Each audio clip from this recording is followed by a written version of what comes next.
Hola, buenas tardes a todos y a todas. Hoy es el último día del curso de enfermedades infecciosas que hemos venido realizando durante estas 2 semanas pasadas. Sabéis de que el tema central de esta reunión ha sido la combinación de antimicrobianos y hemos tocado el tema de los gram positivos, hemos tocado el tema de los gram negativos y hoy, para finalizar, nos toca el tema de los antifúngicos. Este tema, como hemos visto ya en anteriores ponencias, es un tema siempre complicado, debatido, donde lo cual es muy importante siempre la opinión del experto, ¿no? Porque hay muchas cosas de las que se puedan decir aquí es opiniones de gente que trabaja mucho en esto y que, aunque no esté contrastado en publicaciones pues referenciadas, pues es muy importante saber su opinión, ¿no? En el día de hoy, además, al ser el cierre del curso, al acabar esta primera mesa, ¿no?, de las combinaciones de antifúngicos, pues tendremos una mesa, una conferencia de clausura a cargo del doctor Benito Regueiro, que nos hablará del sexo de los ángeles del coronavirus. Nos va a contar la situación que hay, por dónde va, en una visión de él, de la forma que él quiera, para hacernos un poco de en qué situación estamos y dónde vamos a estar. Entonces, después, como os decía, de la presentación de los antifúngicos, habrá una discusión breve y después de ella vendrá la conferencia de clausura y al final de ella sí que no habrá discusión una vez que finalice la presentación del doctor Benito Regueiro. Entonces, ya sin más dilación, vamos a empezar con la mesa de hoy, que es la Comisión de Fungos, y la primera presentación siempre es a cargo del microbiólogo. Siempre se le pregunta y nos gusta saber cuál es la opinión del microbiólogo, cómo ve o cómo lo posiciona la combinación de antifúngicos desde el punto de vista de microbiología. Para esto, pues no nos fue muy difícil buscar una persona que esté muy dedicada al tema de los antifúngicos, a la microbiología y la micología en particular, como es el doctor Julio García Rodríguez, que es el jefe de servicio del Hospital de la Paz, ¿no? El doctor Julio, además, tiene muy buena conexión y buena relación, ha coincidido en muchas mesas con la siguiente ponente, que es la doctora Isabel de Valdebrón, y yo creo que entre los dos van a hacer una pareja de baile magnífica para posicionarnos, uno desde el punto de vista, como decía, de microbiología, y en el caso de Isabel desde el punto de vista de enfermedades infecciosas. Entonces, sin más, Julio, agradecerte el que hayas dicho que sí a participar en este curso. Es la primera vez, eres el único de todos los ponentes de este curso de este año que es nuevo. Todos los demás han repetido varias veces, es el 13º curso, y la verdad siento no haberte invitado con anterioridad, pero estoy seguro que, como esto lo seguiremos en adelante, podamos contar contigo para cursos futuros. Y cuando quieras, cuento con tu presentación, Julio. Muchas gracias, Pedro. Muchas gracias a todos, sobre todo a los organizadores y especialmente a ti por haberme invitado a participar, ¿no? Y como has dicho, encima como pareja de baile, Isabel Ruiz, con la que tengo el honor de compartir una amistad ya de hace bastantes años, algunos añitos. Menos de los que la gente se imagina, y estoy encantado porque siempre me lo paso muy bien con ella y aprendo mucho de ella.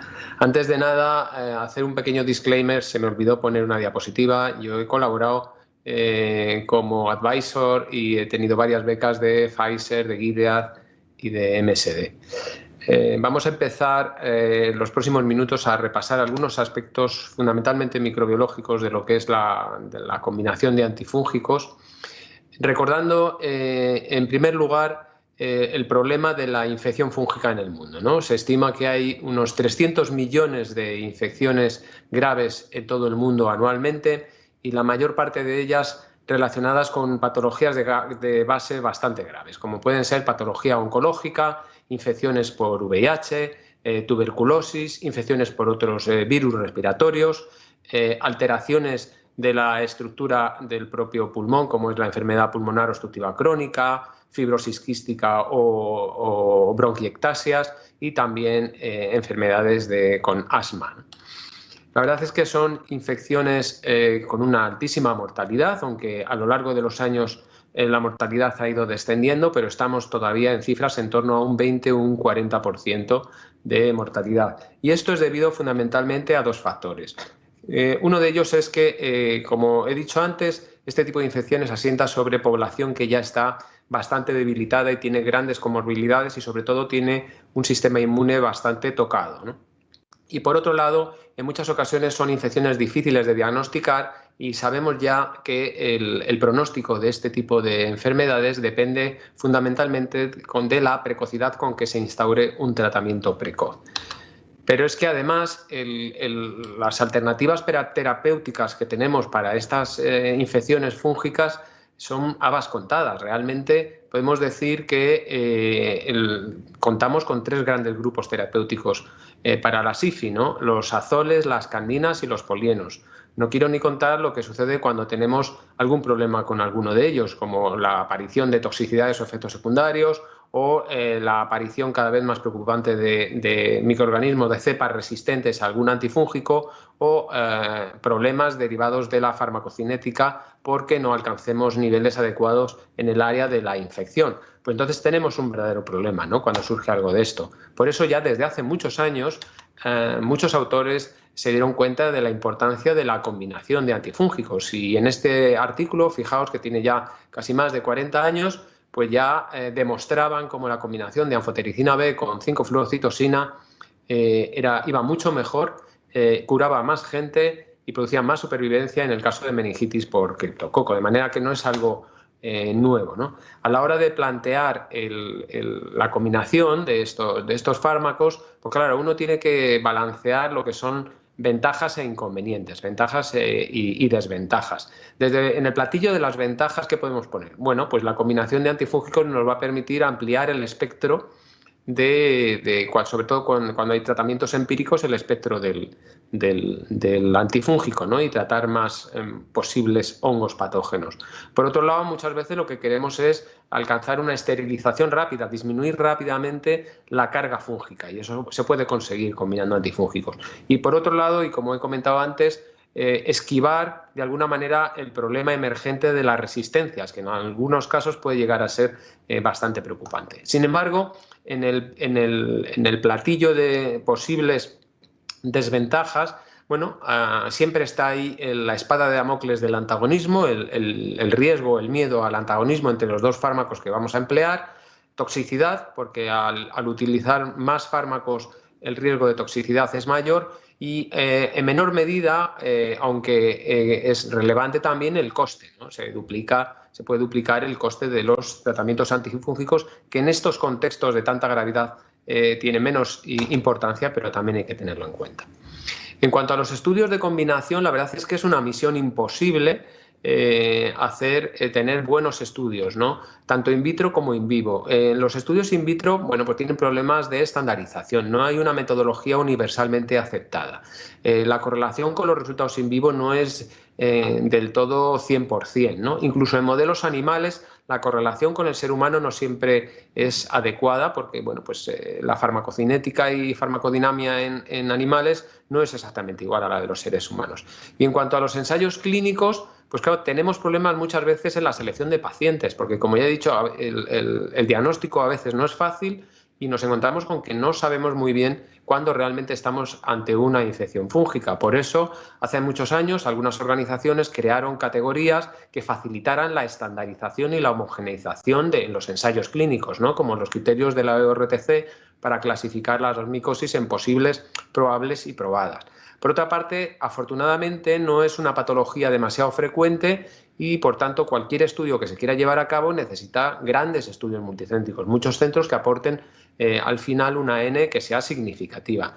Y luego la dificultad para evaluar los endpoints, ¿no? Estos pacientes tienen enfermedades de base muy graves y, por tanto, para valorar, por ejemplo, un criterio como es la mortalidad, pues muchos de estos pacientes se mueren sin la infección fúngica, ¿no? De manera que es difícil extraer o destacar cuál es el papel del hongo en la mortalidad.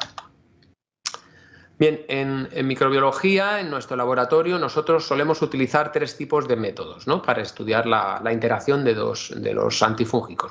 Por un lado, lo que llamamos tablero de ajedrez, que en una placa de microtíter en concentraciones decrecientes, tanto en filas como en columnas, vamos colocando los 2 antifúngicos, a veces se pueden probar hasta 3, que queremos estudiar, y luego se coloca el inóculo del hongo. Esto nos permite enfrentar el inóculo a distintas concentraciones de antifúngico.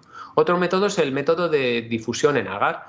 se puede utilizar con un disco placa, y lo que más usamos habitualmente son las tiras de gradiente, lo que se conoce habitualmente como e-test, aunque ya sabemos que e-test es una marca, no es realmente un método, ¿no? Entonces, existen varias metodologías. La que nosotros tenemos más experiencia, por ejemplo, es la predifusión. Entonces, lo que se hace es colocar, cuando vamos a estudiar dos antifúngicos, primero se hace el inóculo y se coloca la tira del antifúngico que tenga menor peso molecular y que difunda más rápidamente. Por ejemplo, si es anfotericina B con boriconazol, el boriconazol difunde inmediatamente, pues se pondría primero boriconazol. Luego, esto se incuba a temperatura fría para evitar que haya crecimiento del hongo, y durante 1 o 2 horas, y al cabo de ese tiempo se retira esa tira y sobre la misma posición se coloca el segundo antifúngico que queremos estudiar. Y luego lo que se hace es leer en el halo que aparece al día siguiente las dos CMIs. Otro método que utilizamos o que se utiliza en el laboratorio son las curvas de letalidad o curvas de muerte, ¿no? Se enfrenta un inóculo de un hongo frente a un antifúngico o una combinación de los mismos, y se va midiendo cómo va disminuyendo ese inóculo a lo largo del tiempo. Son las curvas de muerte. A ver si funciona esto. Sí. Bueno, en las distintas metodologías pues nos van a dar distintas informaciones. En el caso del tablero de ajedrez y con las tiras de 3, nosotros podemos obtener la CMI y también podemos obtener la concentración mínima fungicida. En el caso de los discos lo que tenemos son milímetros de inhibición, y en el caso de las curvas de letalidad tenemos unidades formadoras de colonia, que es lo que vamos a medir, el descenso en unidades formadoras de colonia por mililitro. ¿Cómo se interpreta? ¿Cuáles son los criterios? Pues el criterio más comúnmente utilizado es la fracción de concentración inhibitoria del OEB, que lo que hace es medir, expresar numéricamente la relación de la CMI del antifúngico A, en este caso en presencia de B, con respecto a la CMI de A, y luego la CMI del antifúngico B en presencia de A con respecto a la CMI de B, ¿no? Y esto se expresa en un número. Cuando es menor de 0,5 hablamos de sinergia, es decir, la interacción de los dos es mayor que la suma de los dos antifúngicos. Entre 0,5 y 4 sería indiferencia. La interacción de los dos no es superior a la de cada uno por separado. Y luego, mayor de 4 pues, sería antagonismo. La interacción de los dos sería inferior. Existen otros sistemas de interpretación, como el sistema de interacción de Bliss, que es tal vez más completo, pero se utiliza menos, y lo que se basa en estudiar más que CMIs, valorar el efecto que produce la combinación de los dos hongos, de los dos antifúngicos, con el hongo que queremos estudiar, ¿no? Y se basa en que existe una interacción cuando existe un efecto superior de los dos antifúngicos respecto a un solo antifúngico. Bueno, la lectura de esto se hace con software sofisticados que hacen modelizaciones, matrices de superficie, que nos van a dar un poco de información sobre la interacción de ambos antifúngicos. Y luego las curvas de muerte, y lo que se lee son decrementos de las unidades formadoras de colonia. Con esto obtenemos las conclusiones. Bien, uno de los temores, como he comentado antes, es la posibilidad de antagonismo, ¿no?, entre los dos fármacos. ¿Y de dónde viene esto? Bueno, pues fundamentalmente porque dos de los grandes grupos actúan sobre la misma diana, como es el caso de los polienos y los azoles, ¿no? Pues concretamente, anfotericina B, por ejemplo, lo que hace es unirse al ergosterol de la membrana, produce unos canales a través de los cuales salen iones, electrolitos, y sale componente intracelular provocando la muerte del hongo. ¿Y los azoles? ¿Qué es lo que hacen los azoles? Bueno, pues en la síntesis de este ergosterol, la síntesis está catalizada por una enzima que es la 14-alfa-desmetilasa, que transforma el anosterol en ergosterol y facilita la incorporación del ergosterol en la membrana. Pues los azoles lo que hacen es inhibir la 14-alfa-desmetilasa. Entonces lo que hacen es, lo que sucede es que se incorporan esteroles tóxicos en esa membrana, produciendo al final la muerte del hongo. Fijaos que lo que hacen los azoles es inhibir la síntesis de la diana de anfotericina B, de manera que tenemos la tormenta perfecta, ¿no? Tenemos ahí el modelo de por qué puede haber antagonismo. Este antagonismo potencial se ha estudiado muchas veces, se han hecho estudios in vitro, modelos animales, y se ha visto que, aunque existe, no es un fenómeno muy frecuente, ¿no? Se ha visto sobre todo antagonismo más en terapias secuenciales, es decir, gente o modelos animales o in vitro que han sido tratados al principio con un azol y a continuación se le ha puesto anfotericina B, y ahí se ha observado antagonismo. Pero afortunadamente la experiencia ha desmentido esta potencial antagonismo, porque existe infinidad de pacientes, y muchos de vosotros tendréis la experiencia de pacientes que han estado sometidos a profilaxis con azoles y que luego se les ha tratado con anfotericina B sin mayores problemas. Por tanto, este antagonismo probablemente no sea tal. ¿Y por qué? Bueno, pues porque seguramente los mecanismos de acción de los antifúngicos no son únicamente los que yo os he comentado, ¿no? Se sabe, por ejemplo, que anfotericina B también provoca daño oxidativo. Se han descubierto vesículas intracelulares con anfotericina B en estos hongos que se unen a organelas y que provocan toxicidad, de manera que existen muchos otros mecanismos de acción de los antifúngicos que solventan este problema de antagonismo. Bien, ¿qué estudios in vitro? ¿Cuántos tenemos? ¿Qué hongos se han utilizado o han sido la diana para los estudios? Bueno, pues vamos a ver algunos hongos productores de IFI, los principales, empezando por los mucorales. La verdad es que las mucormicosis son unas infecciones que en general asustan mucho y se suelen tratar con combinación, ¿no? Existen múltiples estudios de combinación in vivo e in vitro y, como podéis ver, la mayor parte de ellas lo que se ha observado es indiferencia. En algún caso se ha visto sinergia, como el caso de anfotericina B con caspofungina o anfotericina B con micafungina, pero se desmiente de nuevo ese miedo de antagonismo, ¿no? Me parece interesante esta tabla también porque se han utilizado otros fármacos, los llamados potenciadores, que no son estrictamente antifúngicos, y se ha visto que también pueden funcionar facilitando la acción del antifúngico y que éste entre en contacto con el hongo, ¿no? Entonces se ha probado, por ejemplo, y se han visto estudios in vitro y se ha observado sinergia entre anfotericina B y sirolimus, o anfotericina B y ciclosporina A, o en el caso de ciclosporina A con posaconazol, pero también se ha visto en algún caso antagonismo de posaconazol con sirolimus, ¿no? Pero bueno, como podéis ver, existen estudios interesantes con moléculas que no son estrictamente antifúngicos. ¿Qué pasa con Aspergillus? Bueno, esto es un resumen que he hecho, he revisado algunos de artículos publicados, hay muchos publicados de actividades in vitro, y podéis ver en verde serían los estudios que muestran sinergia, en rojo los que muestran antagonismo y en amarillo los que muestran indiferencia. En algún caso, en función de las concentraciones utilizadas, se ha podido ver o se ha podido detectar sinergia o indiferencia, pero el antagonismo, como veis, tampoco es demasiado frecuente. Existen otros hongos sobre los que hay estudios in vitro, sobre todo hongos multiresistentes como Candida auris, en donde se han hecho estudios combinando anfotericina B o voriconazol o micafungina con 5-fluorocitosina, obteniendo sinergia. También se han hecho estudios de colistina con equinocandinas y se ha visto sinergia o indiferencia según las concentraciones. También combinaciones de anfotericina B y micafungina. Recientemente un estudio del grupo de la Universidad del País Vasco publicó un artículo con Candida auris combinando anfotericina B con equinocandinas, en la columna de la izquierda anidulafungina y en la columna de la derecha caspofungina, y se puede ver cómo en los dos casos y con todas las concentraciones se produce una disminución significativa del inóculo cuando hay combinación con respecto a los controles y a la monoterapia, ¿no? Y existen, otros estudios con Acaesomyces glabrata. Sí, ahora se llama Acaesomyces, no Cándida, lo siento.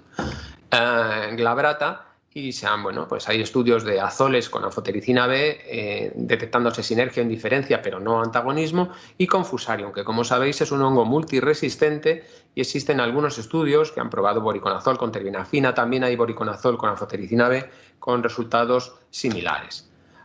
En cuanto a los estudios clínicos no me voy a extender porque Isabel luego lo va a comentar con más detalle, pero la verdad es que la evidencia es mucho más pobre, ¿no? Hay estudios sobre todo retrospectivos, alguna recopilación de casos como esta de Martens del 2006 con 53 episodios de aspergilosis refractaria que ni siquiera comparaban con monoterapia, pero simplemente ellos detectaron que la combinación de caspofungina con polieno con triazol era bien tolerada y con resultados similares a los esperables. Hay algún metaanálisis que ha estudiado lo publicado en combinaciones, pero claro, los datos son muy heterogéneos y sobre todo estudios retrospectivos, pero ellos aún así se atreven a afirmar que en el brazo de la combinación obtienen una odds ratio de 1,8 de supervivencia a las 12 semanas en favor de la combinación y un éxito terapéutico también a favor de la combinación. El único estudio que hay, y Isabel lo comentará con más detalle, entiendo, es el único estudio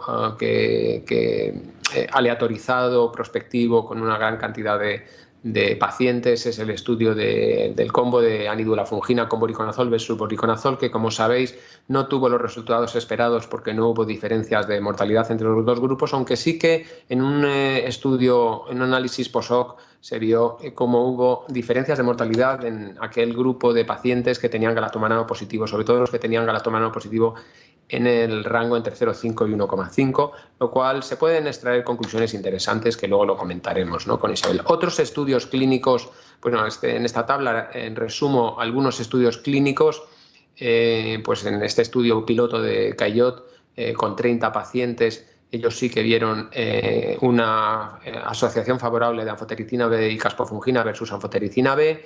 En el caso de Cándida de John Rex no se pudo confirmar la ventaja de asociar anfotericina B con fluconazol versus fluconazol. En criptococo, en este estudio aleatorizado con una N bastante significativa, se volvió a confirmar la superioridad de la combinación de anfotericina B con ciconfluocitosina. Y luego, en el caso de los mucorales, es clásico el ensayo que se iba a iniciar prospectivo y aleatorizado de la combinación de anfotericina B con desferraxirox, un quelante del hierro, pero que hubo que suspenderlo porque en el brazo del desferraxirox hubo más muertes.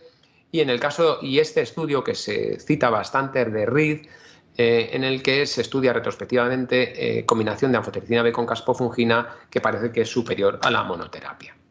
¿Y qué es lo que sucede en niños? La verdad es que en niños estamos todavía más en pañales, ¿no?, valga la redundancia, si acaso, porque hay observaciones retrospectivas, hay más que estudios, hay observaciones y descripciones de asociación de caspofungina con bori o con anfotericina B liposomal, o bori con anfotericina B liposomal. Estas combinaciones son bien toleradas y resultados similares a monoterapia, pero nada de nada. Y ya para terminar, permitidme unos comentarios sobre el uso de combinaciones en biofilm. La verdad es que el 80% de las infecciones por microorganismos están relacionadas con biofilm, de manera que es un componente muy importante, ¿no? Y hay que tener en cuenta que las CMIs de las células embebidas en el biofilm suelen ser más elevadas, ¿no? De hecho, lo que se conoce como la concentración mínima erradicadora de biofilm, que es este acrónimo que pongo aquí, puede llegar a ser hasta 512 veces mayor a la CMI de las células planctónicas, ¿no? La verdad es que se han hecho varios estudios, pero sobre todo con lo que más se ha estudiado ha sido con Candida albicans, ¿no? En este estudio que os presento de 2010 se combinó anfotericina B con caspofungina o con posaconazol. Hay que tener en cuenta que los dos tipos de antifúngicos que más actividad tienen frente a biofilm son las equinocandinas y los polienos. Bueno, pues aquí lo que se pudo confirmar es que la mejor combinación en donde se obtenía in vitro sinergia era combinando anfotericina B con posaconazol en estas 12 cepas, y con caspofungina se obtuvo indiferencia, aunque hubo disminuciones de los inóculos con todas las combinaciones, sin llegar a obtenerse sinergia in vitro, pero hubo disminución comparándolo con la monoterapia. Y luego, para finalizar, me parece muy interesante estos estudios que hay combinando lo que llamábamos, lo que he comentado antes, de los potenciadores con los antifúngicos. Estos potenciadores pueden actuar a varios niveles. A nivel de los factores de virulencia que tienen los hongos, por ejemplo, la producción de hifas o pseudohifas para colonizar, la formación de la matriz, todo esto ayuda a formar el biofilm, la secreción de enzimas degradantes como proteasas o lipasas, adhesinas, que son proteínas que anclan los hongos a las superficies, o la secreción de moléculas de señales químicas que coordinan a todas las células fúngicas para comenzar a producir el biofilm, o mecanismos de tolerancia que se producen y que facilitan el incremento de las CMIs de las células que están embebidas, ¿no?, como la aparición de bombas de flujo, inestabilidad de esteroles de la membrana o las proteínas de respuesta al estrés. Pues bien, se ha visto, y en este estudio, por ejemplo, con fluconazol y con Candida albicans, todas estas sustancias que no son antifúngicos y que no me voy a a extender relatando, pero cómo pueden actuar a distintos niveles, ¿no? Me parece interesante destacar como el verapamilo, que actúa lógicamente sobre los canales del calcio, pero como la calmodulina o la geldanamicina, beauberina, etcétera. Y existen gentamicina, dexametasona sobre la producción de la matriz, ¿no? Es una puerta, una vía de investigación que me parece extraordinariamente interesante. Y ya para concluir, pues simplemente comentar, es una patología muy grave y existen escasas alternativas, lo que justifica la búsqueda de otros esquemas terapéuticos basados en la combinación. Existe muchísima dificultad para realizar estudios in vitro e in vivo, con dificultad en encontrar correlación. No se ha visto, no se ha confirmado el antagonismo entre azoles y polienos como un verdadero problema terapéutico. Lo que solemos obtener in vitro es fundamentalmente indiferencia y en vivo poca evidencia, ¿no? Los niños mucho menos, hay estudios observacionales y recordad el posible papel de estos potenciadores no antifúngicos en la erradicación de los biofilms. Y yo creo que con esto ya he terminado. Muy bien, Julio. Muchísimas gracias por tu magnífica presentación. La verdad es que ha sido clara, complicada y absolutamente esclarecedora en algunos aspectos. Yo creo que te has ganado el puesto para otros cursos en el futuro, puesto que lo has hecho francamente bien. Y ahora a continuación vamos a pasar a cuál es la visión del clínico. Y para hablar de clínica en el tema de los hongos, pues quién mejor que mi gran amiga Isabel. Con Isabel ya sí que es una clásica del curso, somos amigos y nos conocemos hace muchísimos años, hemos coincidido en 1000 eventos. No sé exactamente en qué fase ya anímica está con lo del Barça, la vuelta de Xavi o no. Sé que lo ha llevado siempre, era muy guardialista, no sé si el tema de Xavi le va a sustituir a Guardiola en su tema del Barça, pero lo que no hay duda ninguna es que sigue siendo una experta desde hace muchos años en el tema del inmunodeprimido, el paciente oncológico con todas sus infecciones y especialmente las infecciones por hongos, ¿no? Isabel nos va a dar su visión también personal del tema. Le he pedido que se moje un poco porque la opinión del experto aquí va a ser muy importante, dada la escasez de trabajos bien adecuados para llegar a conclusiones. Y sin más, pues una vez más, Isabel, un placer tenerte con nosotros cuando tú quieras. Bueno, muchísimas gracias por la invitación y por haber compartido esta sesión con Julio, que realmente me hace mucha ilusión que sea la primera que vuelvo otra vez a estas jornadas que tú organizabas y que realmente eran tan interesantes. Esta vez me ha tocado un tema que es difícil y que es mucho de opinión personal, porque ya lo ha comentado Julio, pues que realmente hay muy poca cosa publicada respecto a las combinaciones, ¿no? Pero bueno, voy a intentar dar una visión.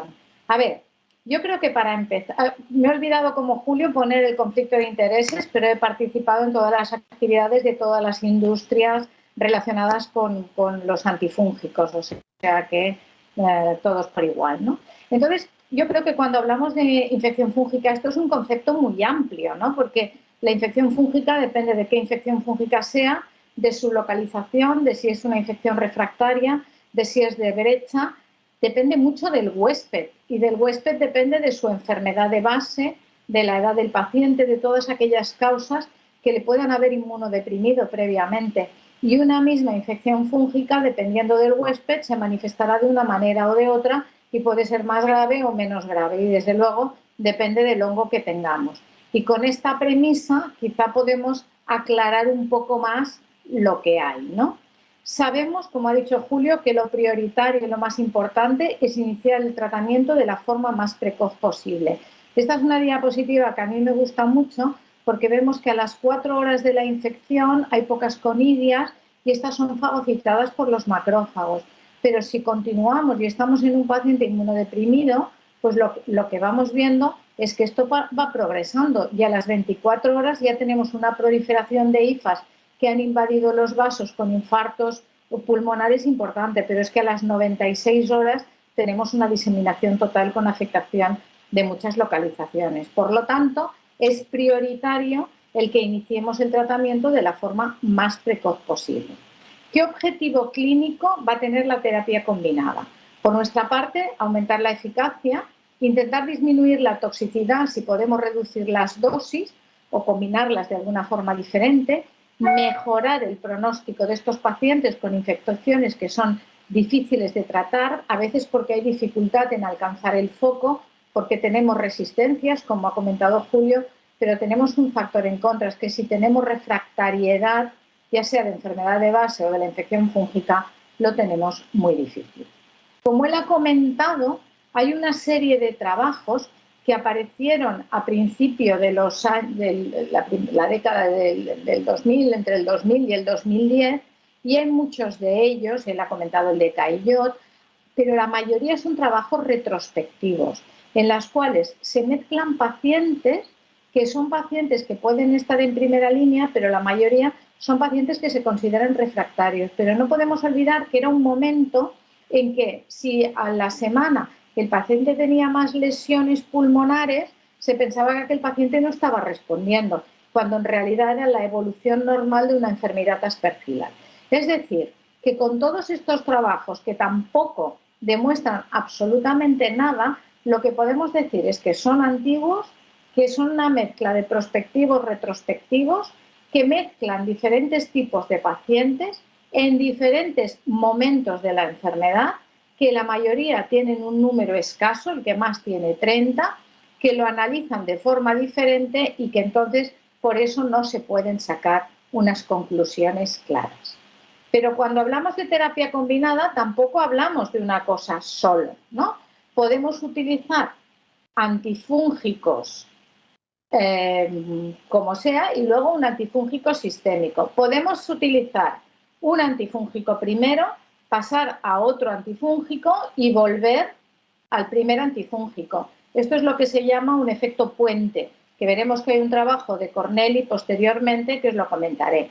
Podemos utilizar antifúngicos sistémicos más antifúngicos inhalados. Aquí lo clásico sería utilizar anfotericinas nebulizadas, pero ahora ya hay ensayos clínicos utilizando azoles por vía nebulizada. Y otra combinación sería la utilización de un antifúngico más una cirugía, ¿vale? Aquí sería, por ejemplo, un antifúngico local, como podría ser anfotericina intravesical más un antifúngico sistémico. Es decir, que hay varias combinaciones. Y esta es la que se utiliza con mayor frecuencia en el tratamiento de las mucormicosis. Es decir, que no hablamos nunca de lo mismo, porque enfermedad depende del huésped y terapia combinada puede haber de diferentes tipos. Entonces, esta sesión la he preparado pensando, a ver, ¿qué nos dicen las guías terapéuticas? ¿Dónde estamos en este momento? ¿Se está utilizando a nivel de la calle la combinación? Luego, la opinión personal y un poquito las conclusiones para que haya una discusión que sea enriquecedora. ¿Qué nos dicen las guías? Bueno, pues las guías, tanto si tomamos la guía ECIL, que es la que más se utiliza en el paciente hematológico, como las guías ITSA, como las guías europeas, vemos que la combinación únicamente se comenta la de voriconazol con anidulafungina, y esto a raíz del estudio que ya ha comentado Julio y que después hablaré, y con un grado de evidencia C1. Lo mismo pasa con las guías de la ITSA, que tienen una recomendación que es como muy ligera, no puede ser una recomendación muy fuerte, y lo mismo pasa con las guías del ECMID, las guías europeas. Es decir, que a nivel de guías y para Aspergillus nos movemos en unas recomendaciones muy débiles. Pero para mucormicosis, pese a que in vitro se ha demostrado, como ha dicho Julio, un efecto potenciador con la utilización de caspofungina más anfotericina liposomal, o incluso en trabajos que podría hablarse con posaconazol, pues aquí en las guías terapéuticas, cuando te hablan de las recomendaciones de combinaciones, tampoco les dan un grado de evidencia, no les dan absolutamente ninguno. Sí que a veces lo comentan. Y en las guías que han aparecido de forma mucho más reciente, que estaban lideradas por Oliver Corneli, la única combinación que se contempla es la de un antifúngico más la cirugía, que tiene un papel fundamental, casi tan importante o más que el tratamiento antifúngico. Pero en ningún momento nos están diciendo que anfotericina liposomal asociada a un azol, como podría ser posaconazol o isavuconazol, o como podríamos tener una equinocandina por el efecto in vitro, pues sea superior a la monoterapia. Es decir, que nos movemos en un terreno que es muy resbaladizo. Pero en la práctica clínica se utiliza la terapia combinada. Yo ya os puedo adelantar que sí, que se utiliza. Entonces, hay algún trabajo que es interesante por esto. Este es un trabajo del grupo italiano hematológico, el que lidera Livio Pagano, en el que analizan diferentes combinaciones que ellos han utilizado para el tratamiento de la infección fúngica por Aspergillus, que es a lo que me estoy refiriendo prácticamente todo el rato. Después veréis que hablaré un poquito de Cándida. Y comparan, pues hacen diferentes combinaciones, caspofungina con bori, anfotericina liposomal con bori, anfotericina liposomal con caspo y con bori. Hay escaso número de pacientes, pero sí que ven que tienen una supervivencia que puede ser superior, con una respuesta del 73%. Entonces, ellos lo que abogan es por utilizar la terapia combinada hasta el momento en que se recupera la neutropenia del paciente hematológico. ¿Por qué? Porque se sabe que la neutropenia es un factor fundamental y si tú no recuperas la neutropenia es muy difícil que con un antifúngico, con uno y con dos, consigas tratar al paciente y que el paciente sobreviva. Es decir, que esto sería un buen punto, utilizarla hasta recuperar este estado de gravedad más importante. Pero evidentemente el coste es superior y bueno, es una balanza que a veces los farmacéuticos no te dejan utilizarla. Este es otro estudio que también se publicó en el que se comparan diferentes pautas de combinación, es decir, que la gente está utilizando terapia combinada y utiliza pues anfotericina liposomal con caspofungina, anfotericina liposomal con un triazol o boriconazol con una candina. Y realmente no ven diferencias entre una y otra pauta, es decir, que la combinación sí que les funciona con unos pacientes con una supervivencia a las 12 semanas alrededor del 60% y abogan también hasta la recuperación de la cifra de granulocitos en el paciente hematológico, ¿no? Este es otro trabajo en trasplante hepático que tienen 116 casos de pacientes y vemos que para el tratamiento de estos pacientes la terapia combinada se utiliza en el 51% de los casos. Y aquellas terapias que utilizan boriconazol, ya sea solo o combinado, tienen una mejor respuesta. Pero nuevamente hay un 51% de la gente que está tratando infecciones en trasplantes de órgano sólido que está utilizando las combinaciones. Es decir, que las combinaciones a nivel de la práctica diaria se utilizan. Entonces vamos a analizar ahora, yo he dicho que era diferente cada tipo de infección. Pues vamos a ver, ¿tiene cabida la terapia combinada en la profilaxis? Bueno, si miramos las guías nuevamente, la única terapia combinada que se recomienda con un grado de evidencia, pues también de evidencia C, es la utilización de anfotericina liposomal por vía nebulizada con fluconazol para hacer la prevención de cándida y de aspergillus o de infección por filamentoso en el paciente hematológico, ya sea en leucemia mieloide aguda o en trasplante halogénico. Y esto aparece también en las guías europeas, etcétera, ¿no? O sea que es la única que se contempla.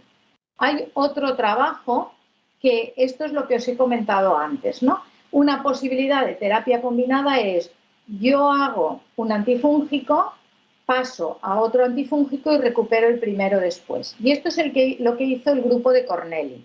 El grupo de Corneli utilizan posaconazol en los pacientes hematológicos sometidos a un trasplante halogénico. En el momento que aparece la mucositis, que yo no garantizo la absorción de posaconazol, pasan a una equinocandina y cuando después el paciente recupera esta fase de mucositis, vuelven a pasar a posaconazol. Y esto lo comparan con los pacientes que ellos tenían de su cohorte previa en la que utilizaban posaconazol siempre durante todo el trasplante. Y ven que estos pacientes disminuye el número de infecciones fúngicas posibles y además tienen menos afectación pulmonar, tienen menos infecciones pulmonares. Es decir, que ellos dicen que este tratamiento puente les funciona y podríamos considerarlo como una terapia también combinada. Y el último es este estudio, pero este lo hacen con la idea de prevenir la candidiasis, que tampoco lo acabo de entender muy bien, y son pacientes con trasplante de pulmón. En total analizan unos 140 pacientes, 144 pacientes, y durante el periodo inicial les dan tratamiento con una equinocandina, que en este caso es anídula fungina asociada a un azol. Y ven que la asociación de la anídula fungina al azol no aporta absolutamente nada. Es decir, si nosotros estamos haciendo ya un azol en los pacientes de trasplante de pulmón, con esto ya es suficiente para prevenirlo todo. Y esto es lo que hay de combinaciones. Si miramos de tratamiento, bueno, para cándida sí que tenemos recomendaciones de que para candidemias de difícil tratamiento, sobre todo, lo ha comentado Julio, el efecto sobre el biofilm, como podéis ver, muchas de ellas son sobre válvulas protésicas o sobre afectaciones osteoarticulares en las cuales hay biofilm. Quizá la combinación para este tratamiento de la cándida pues realmente pueda ser mejor que dar únicamente un único fármaco. Para tratamiento de aspergilosis, el único estudio que hay aleatorizado fue el que comparó voriconazol con voriconazol más anídula fungina. Esto ya lo ha dicho Julio, realmente tuvieron un resultado que no se esperaba, porque se esperaba que la reducción fuera superior y solo se objetivó una reducción muy discreta. Pero, sin embargo, hay un subgrupo de pacientes que es aquellos pacientes, todos los pacientes eran hematológicos de alto riesgo, aquellos pacientes en los que aparecía galactomanano positivo o una imagen radiológica cuando se cogían muy al principio de todo, en los cuales se vio que realmente en estos pacientes la mortalidad disminuía a 15,7% versus a 27%. ¿Qué nos indica esto? Que en las fases precoces de la aspergilosis, cuando yo la sospecho, cuando yo hago voy a hacer toda una herramienta diagnóstica, un algoritmo diagnóstico para diagnosticarlo en ese momento, en un paciente de alto riesgo, la terapia combinada funcionaría realmente. Y hay otro punto, que es lo que más vemos hoy en día, porque aspergilosis en pacientes hematológicos de alto riesgo, como teníamos antes, como son los leucemias mieloides agudas y el trasplante halogénico con la profilaxis, la incidencia es muy baja, pero ahora ¿qué tenemos? Tenemos fungemias de brecha en pacientes que vienen de profilaxis. Entonces, la fungemia de brecha nos va a depender del antifúngico que hemos usado previamente, de la epidemiología que tengamos en nuestro centro, de las características del paciente y del estado del paciente. Y aquí me permito presentar un estudio multicéntrico que se ha hecho en toda España y que lo coordina Carol García Vidal con Pedro Puertas, y estos son los resultados preliminares. De los 118 fungemias de brecha que tenemos, pues la mayoría venían de tratamiento profiláctico, el 82%. Y cuando analizamos qué infecciones tenemos,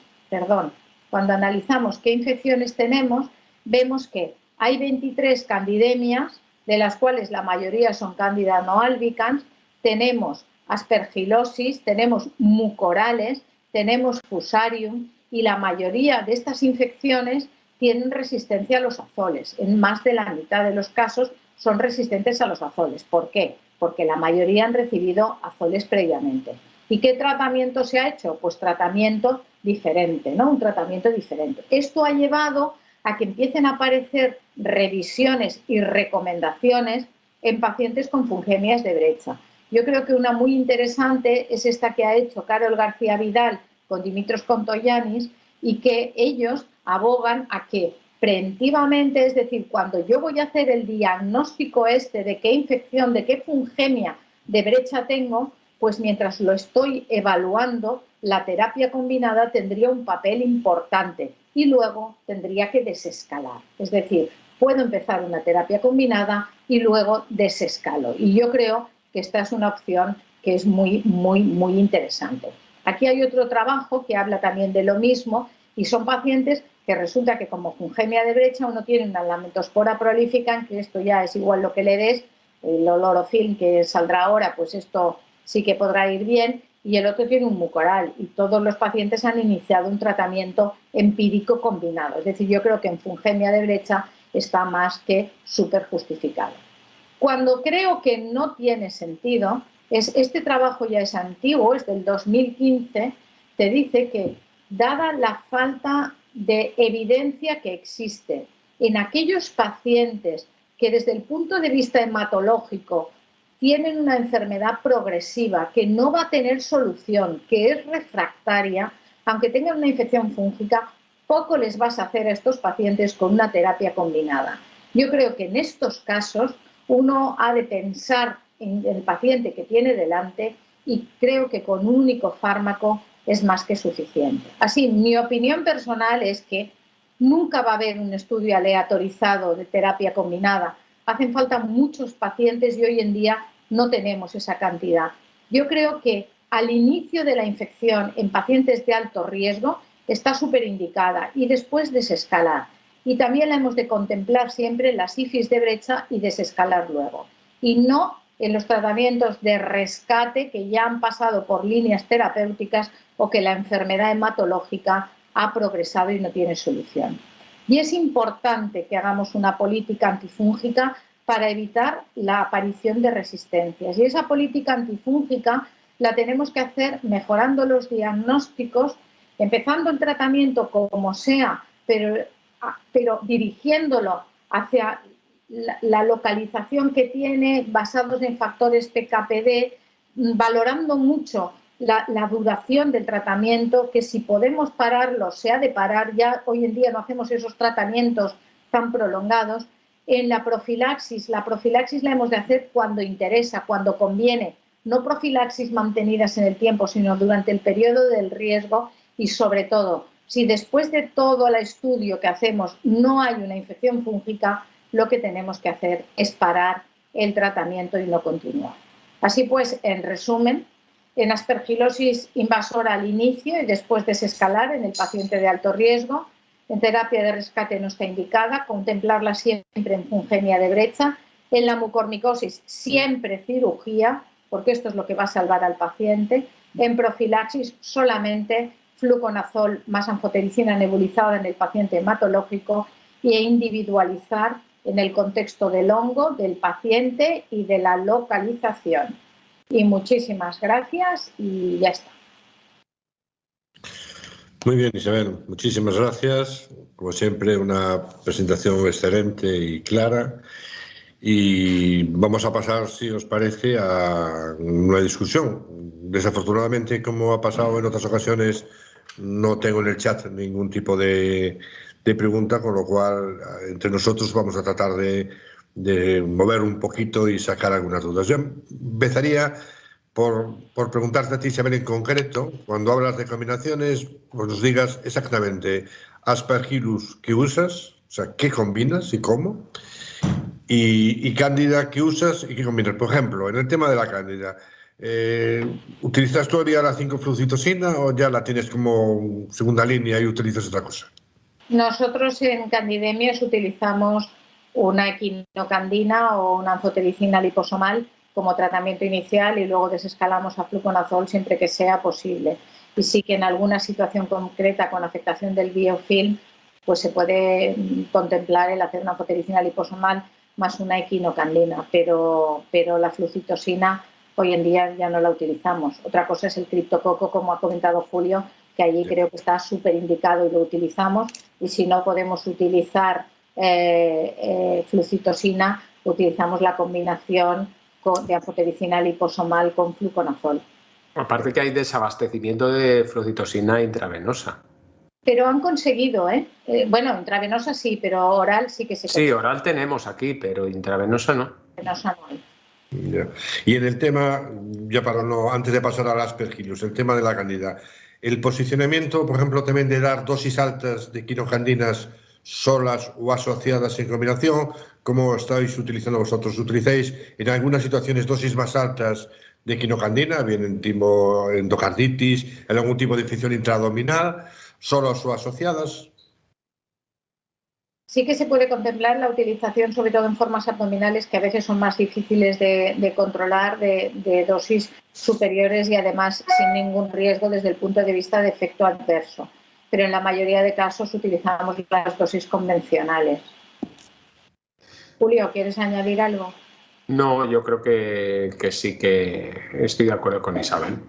Yo creo que aquí se utiliza mucho la combinación y las equinocandinas se utilizan como los aminoglucósidos, ¿no? Yo siempre hago la analogía, nunca en monoterapia y siempre para acompañar, para solucionar problemas. Entonces es como una caspo, es como una gentamicina, ¿no? Es lo que le digo yo a mis residentes.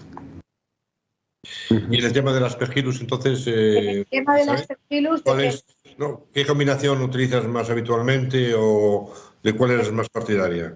Depende de si el paciente viene de profilaxis o no viene de profilaxis. Si viene de una profilaxis con un azol y es un paciente de alto riesgo y que estando con un azol desarrolla una IFI, anfotericina liposomal más una equinocandina o anfotericina liposomal más un azol que llevara mientras lo diagnostico, pero habitualmente la primera combinación.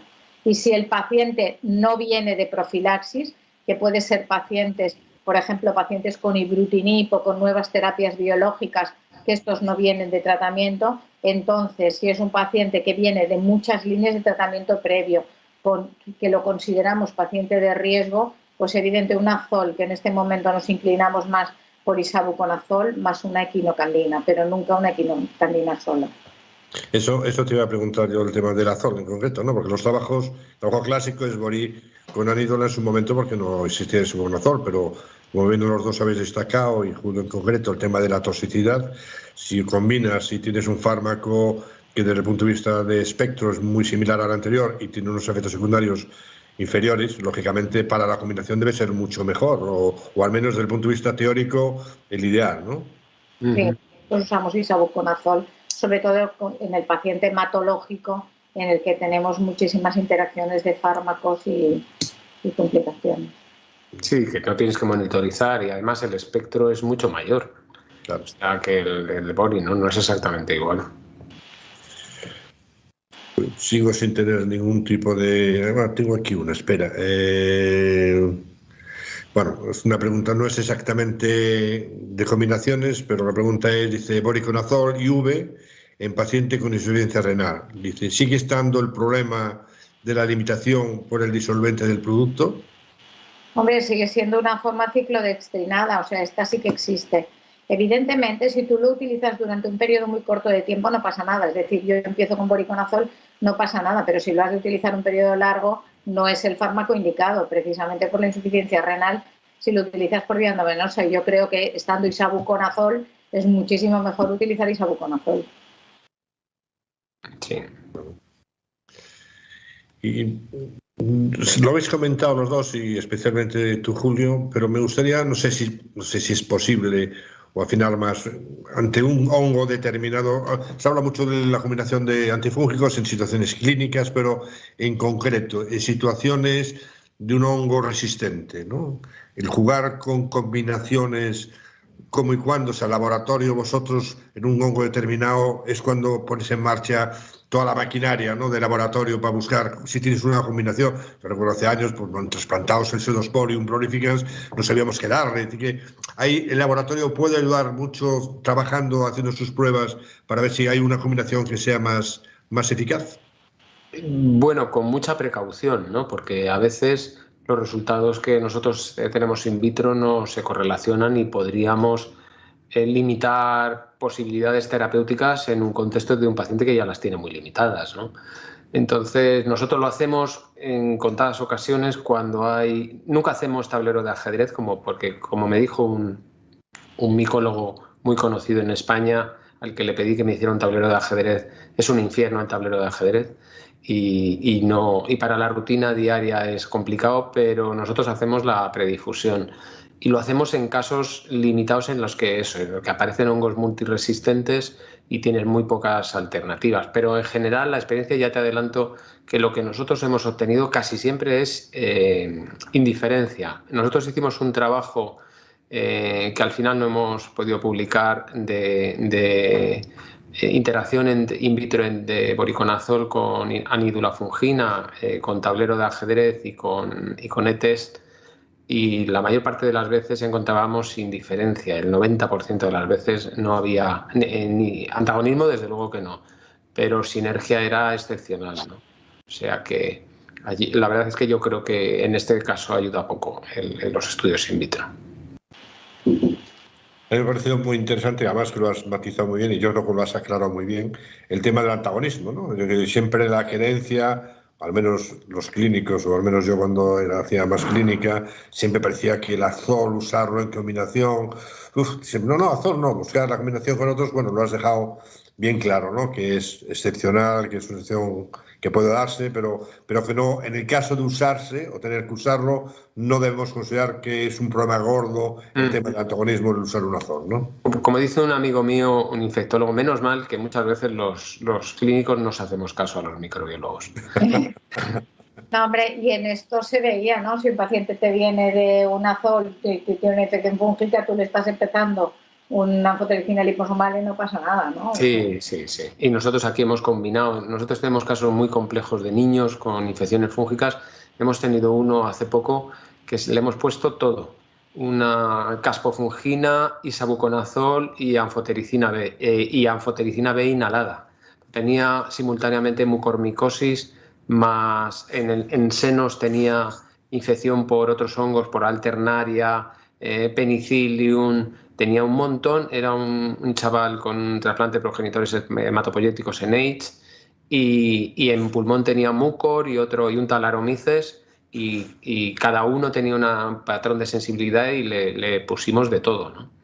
Y el chaval lo ha tolerado perfectamente. Bueno, es que esto lo vemos también en la infantil, ¿no? Los niños lo toleran todo de maravilla, ¿eh? Y les vuelan medio pulmón y continúan estando bien. O sea que la verdad es... Muy bien, pues yo no sé si hay algún comentario más. Yo, por mi parte, así muchas más preguntas no tenía que haceros. No sé si vosotros queréis hacer la posterior. A mí me parece, como conclusión, por lo menos en la parte clínica que ha hecho Isabel, me parece muy importante, igual que destacamos en las bacterias, ¿no? Que los tratamientos combinados hay que usarlos cuando hay que usarlos, pero lo más precoz posible. Yo creo que la tendencia habitual de utilizar la combinación es cuando va todo mal, igual que pasa en el bacilo negativo, en el gran positivo. Es decir, que cuando hay que usarlo es en el paciente adecuado, seleccionado y bien buscado, y en esos casos utilizarlo precozmente, ¿no? Yo creo que el trabajo famoso que comentamos siempre de la anídula del Bori, con todas las deficiencias que tiene, nos viene a transmitir un poco eso, ¿no? De que en los pacientes que parecía por el galactomanano que era positivo, pero no había otras cosas, ha ido mejor. Eso es un indicador pues bastante claro de que el tratamiento precoz es muy importante, ¿no? Y yo no tengo más que... Me está haciendo aquí unas imágenes desde la presentación que me salen a mí del doctor Benito Regueiro.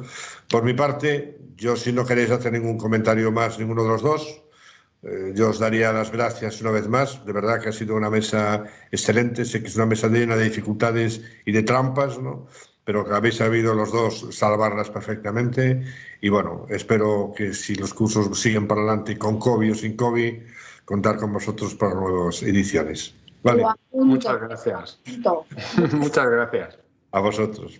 Bueno, y ya acabado esta primera mesa, pues como he comentado al principio de la presentación, pues ahora tenemos la conferencia de clausura. Nos parecía que un curso en este año, ¿no? Y con todo lo que se ha vivido y se sigue viviendo con el COVID, de lo que fuera, pues que el COVID tenía que tener presencia. Hacer un curso monográfico alrededor del COVID nos pareció un poco pesado. Ya está saturado la ciencia de tanto hablar del COVID en distintos foros, pero nos parecía que algo había que tocar con el COVID, ¿no? Y para eso, pues nos pareció que había que dar una visión del pasado, presente y futuro, y es decir, que dijera lo que le dé a la gana una persona que maneja el COVID, que es un experto en virología, como es el doctor Benito Regueiro.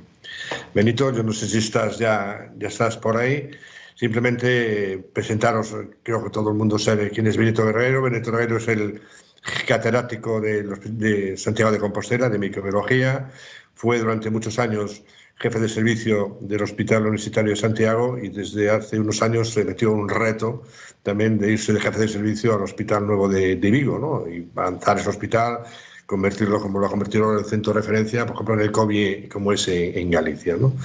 Benito ha estado en el extranjero, acabó la carrera, se fue a Suiza, estuvo ahí en Chicago mucho tiempo. Y dentro de todas las cosas que él ha trabajado y estudiado, la virología yo creo que es el tema que más le ha apasionado, ¿no? Entonces yo creo que es microbiólogo y especialmente virólogo, ¿no? Tengo el honor y la satisfacción de que somos amigos y compañeros de curso, estuvimos juntos durante todo el tiempo de la carrera. Tengo el honor de haber estudiado muchas veces en su casa y tengo el honor de haber jugado muchas veces al tenis con él. En el tema de los estudios me ganó. Siempre sacó mejores notas que yo, pero en el tema del tenis le gané, con lo cual le gané yo más veces a él. Pero bueno, dado este comentario al margen, deciros de que Benito es un magnífico microbiólogo, pero además tiene una suerte de que es un magnífico conversador, ¿no? Ya en nuestro curso estuvo hace años cuando el tema del ébola, también dándonos una visión personal de cómo estaba el ébola. Coincidí yo con él hace unos años, se acordará, dando charlas sobre bioterrorismo, ¿no? Y por ahí estuvimos hablando y unas charlas amenas y llenas de sentido. Y yo creo que va a ser una charla clara, amena y que seguro que todos vamos a sacar cosas en limpios. Benito, un gran honor tenerte contigo como cierre de este curso y cuando quieras, todo para ti. Buenas tardes. Para mí también es un gran placer estar en el curso una vez más con mi compañero y amigo Pedro Linares. Efectivamente me ha ganado siempre al tenis y a muchas más cosas, pero de cualquier manera seguimos manteniendo una magnífica amistad. Quiero agradecer a los organizadores su invitación y sin más paso a hablar del COVID-19 pasado, presente y futuro. Y para empezar, yo quería hacer una referencia al concepto de inteligencia que defendían Stephen Hawking y Albert Einstein. Decían que la inteligencia es la habilidad para adaptarse al cambio. Y en esta pandemia que llamamos COVID-19, lo que tenemos que entender es que hay dos inteligencias biológicas que están en contraposición. Una es una inteligencia ancestral de un virus, que no es un ser vivo, una máquina molecular que evoluciona para persistir. Y la otra somos nosotros, que somos seres vivos y tenemos instinto de supervivencia. Y yo creo que más o menos todos tenemos una idea clara del esfuerzo y de la inteligencia que hemos puesto en esta pandemia. Pero yo creo que es muy conveniente reflexionar sobre la inteligencia del ser no vivo, de la maquinaria molecular ancestral que representa el coronavirus SARS-CoV-2. A diferencia de otras ocasiones o de otras pandemias, tenemos una fecha de comienzo de esta. La realidad es que la pandemia empezó a efectos, digamos, prácticos y para la mayor parte de nosotros el 20 de enero del año 20, o el 28 de enero del año 20. Y esto es porque fue el momento en que la secuencia completa del virus fue publicado en el GenBank. Han pasado 20 meses y nos estamos acercando en el GISAID, en las bases de datos que recogen los coronavirus, a cerca de 2 millones de secuencias de este virus. Y esto es una situación única en la historia tanto de la virología como de la medicina y que demuestra una enorme adaptación por nuestra parte y una enorme capacidad. Este virus es, como sabéis, un virus RNA de hebra simple, de sentido positivo, 3', 5', es decir, que de primeras dadas es un virus que puede ser entendido perfectamente por la maquinaria celular. Tiene un genoma de aproximadamente unas 30 kilobases y tiene 16 proteínas no estructurales, donde probablemente es donde se ve mejor la variabilidad del propio virus. El origen ancestral de estos virus viene del mundo RNA. El mundo RNA fue un mundo anterior al nuestro, que es un mundo DNA, que tiene una antigüedad de unos 4.000 millones de años. Es decir, que durante 4.000 millones de años se ha estado lo que ha dado lugar a este virus ha estado aprendiendo. Las comunidades procariotas y el DNA apareció probablemente en torno a 3.250 millones de años. Este es el entorno ancestral del virus que compite con nosotros, que somos del Plioceno. Tenemos solo 2.500.000 años encima de la Tierra. Y la secuencia más parecida al virus que nos afecta la encontramos en los murciélagos, y los quirópteros son del Eoceno, tienen unos 56 millones de años. Bueno, esto le ha dado a este virus unas capacidades especiales y un tiempo. Pero el armazón teórico por el cual entendemos lo que ha sido la propia evolución del virus se basa en la teoría de los hiperciclos catalíticos, que le valió el premio Nobel a Manfred Eigen el premio Nobel de Química en el año 67. Bien, ¿cómo entendemos un virus en RNA en estas condiciones? Bueno, primero hay dos principios que tenemos que discutir. Uno es las normas que establece la evolución genética y otros son los números. Este es el mecanismo real de aprendizaje que ha mantenido el virus desde sus comienzos. Desde el punto de vista de genética evolutiva, las normas que han estado actuando sobre el virus son, la primera de ellas, el trinquete de Miller. El trinquete de Miller básicamente es que un virus que no es, en teoría, capaz de recombinarse, un genoma único, genera mutaciones que facilitan la adaptación, pero tiene que tener cuidado, porque al mismo tiempo genera mutaciones deleterias. Y este es el equilibrio en el que tiene que mantenerse permanentemente el virus. Y fue, hay que decirlo, una esperanza en los primeros meses del año 20, cuando todos estábamos con la expectativa de la posibilidad de un error catastrófico por parte del sistema genómico del virus y que desapareciese o se fuese a otro reservorio. Esto también hay que entenderlo en el segundo contexto, que es la teoría de la Reina Roja, que se basa en un personaje de Lewis Carroll, de Alicia en el País de las Maravillas, que dice más o menos que para quedarte donde estás tienes que mantenerte moviéndote rápidamente. Y esto es la idea. El virus está en un permanente estado de movimiento, de cambio. Es un sistema natural que sigue un principio irreversible, ya definido por otro gran teórico de la química, que es Ilya Prigogine, y que es el tiempo es unidireccional, un tema sobre el que volveremos al final de mi intervención. Pero lo que quizás debemos de estimar de una manera más precisa es los números. Y a los números que me refiero yo son los números de este virus. El día 1 de marzo de este mismo año se estaban infectando 384 millones de personas. Eso suponía que sobre el planeta había 10 elevado a 21 copias del virus. La cifra es tan abrumadora que probablemente es lo más parecido al infinito. Es decir, ese era el virus y ese es el gran éxito del virus, su extraordinaria capacidad de replicación. Es la herramienta que va a utilizar para poder persistir. Cada 600.000 infecciones había un cambio y aparecía una variante en el dominio de enlace del receptor, un punto crítico, también un sesgo. Desde el principio de la pandemia nos hemos fijado fundamentalmente en una proteína estructural, que es la proteína S. Y esto quiere decir que cada 71,76 días había una duplicación de la variabilidad que estaba circulando sobre el planeta.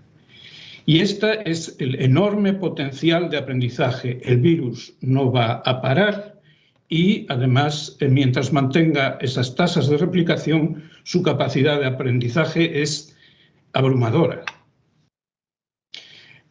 Es un virus nuevo. Saltó de especie y es un virus nuevo. Y un virus nuevo tiene habilidades especiales. Y yo he procurado recoger 10 habilidades especiales de este virus que a mí me parece que son especialmente relevantes. La primera, sobre la que hablaré un poquito más adelante, es la que está representada por la proteína no estructural 14, que es la exorribonucleasa, y que explica por qué dentro de la clasificación general de virus, hay 7 categorías de virus según Baltimore, y de esas 7, 3 son virus RNA. Bueno, pues dentro de estas es un virus extraordinariamente grande, demasiado grande para un virus RNA de cadena positiva. Hay que pensar que los virus RNA de cadena positiva están en el torno de 15 kilobases. Este tiene el doble, casi el tamaño de un virus DNA. El segundo aspecto, que fue en su momento para algunos de nosotros un disgusto, es que el virus tiene capacidad de recombinación. Y esa capacidad de recombinación, que la ha demostrado de una manera muy efectiva, por ejemplo, en el momento en que apareció la variante británica con los bisones, es capaz de utilizar mutaciones o aprender de las mutaciones de la variante del virus del bisón o de la variante británica e incorporarlas.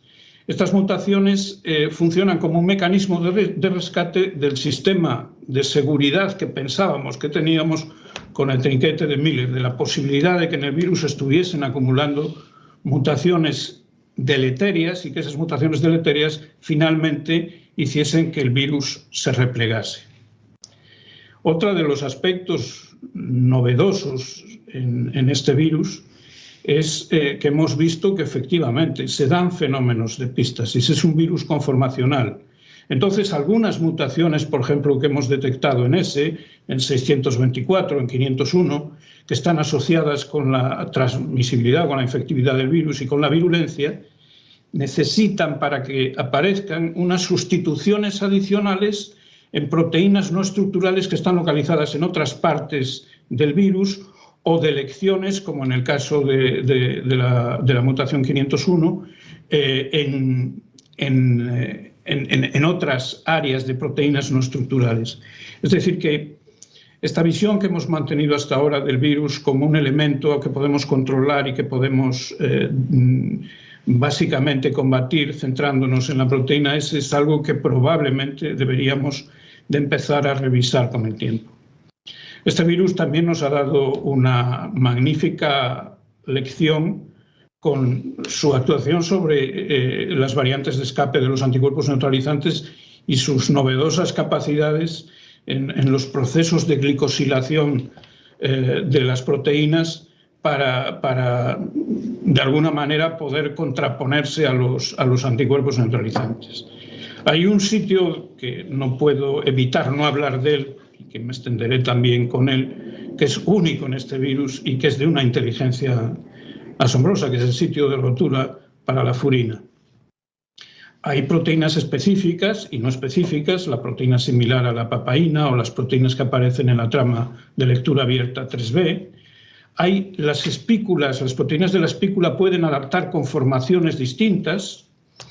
Hay un segmento y un sitio en la espícula que imita el ENaC-alfa de las células epiteliales humanas y que explica, por ejemplo, por qué en la clínica los cuadros en pacientes fumadores pueden ser diferentes a los no fumadores. Utiliza un sistema que no veíamos hasta ahora de infección, utilizando protrusiones filopódicas con partículas virales nacientes, que facilita lo que hemos visto en los últimos tiempos con las variantes Delta en las tasas de copias que es capaz de producir al principio la infección y que están facilitadas por la acción de la caseína quinasa 2, y lo que hemos visto hasta ahora, y especialmente importante para todos los clínicos que trabajan con el virus, y es las interacciones con las quinasas. Las interacciones con las quinasas nos deben de hacer reflexionar sobre algo. Llevamos solo 20 meses con este virus. Sabemos lo que es capaz de hacer a nuestros pacientes en 20 meses. Es decir, sabemos su acción a corto plazo, pero no sabemos su acción a medio plazo.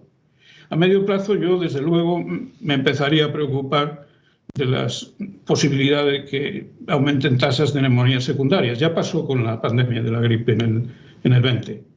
El virus señalaba y las bacterias mataban.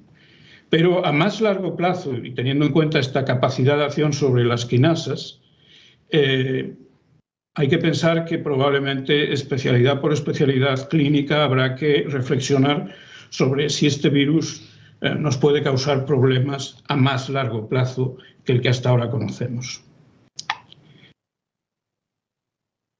De las dos habilidades a las que voy a hacer referencia, porque me parecen especialmente relevantes para entender cuál es el origen de este virus, el primero es la proteína no estructural 14, la exorribonucleasa.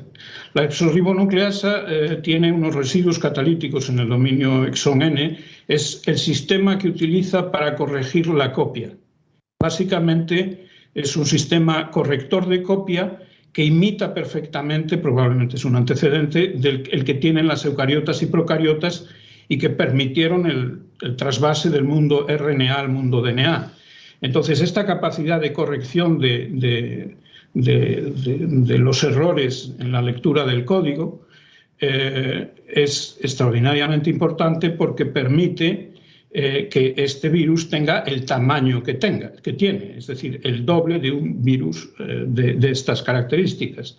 Y en el trabajo que hace combinada esta proteína extraordinaria, perdón, este gen que codifica una proteína extraordinaria, con otras dos proteínas no estructurales, la 10 y la 12, genera también un sistema de cabezal o de capping para el mensajero, y ahí nos crea un problema, y es que precisamente por esta capacidad de metilación de la N7-guanina, de los precursores del CAP que utilizan los mensajeros, ahí es donde el virus tiene la capacidad, en el momento que crea las copias negativas, los moldes negativos para hacer copias, de poder generar recombinaciones. Así lo hizo con el bisón, y esto ha llevado a países como Dinamarca a tener que matar 17 millones de animales y a tener una moratoria en